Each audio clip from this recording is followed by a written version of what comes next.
यस्तो स्थिति छ। त्यसकारण उद्योगहरूलाई हामी सुरक्षा दिन्छौँ भनेर युवाहरूले हौसला दिनु परेको छ। आड भरोसा म देशलाई भन्न चाहन्छु, अब कोही पनि देशमा नडराउनुहोस्। नेकपा एमाले छ, नेकपा एमाले आफ्नो सम्पूर्ण शक्ति सम्पूर्ण क्षेत्रमा परिचालन गर्छ। देशमा अब उपरान्त कसैका घर जलाउन दिइने छैन, कसैका उद्योग जलाउन दिइने छैन,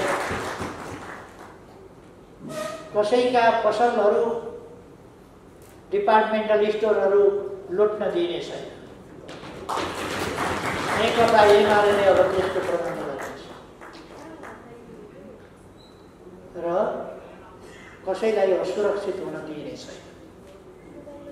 नेकपा एमाले सुरक्षा गर्छ, किनभने हामीले देख्यौँ यस्तो परिस्थिति देशमा बन्यो, जनताको सुरक्षा आफैले नगर्ने हो भने सुरक्षा गर्न गाह्रो पर्ने रहेछ।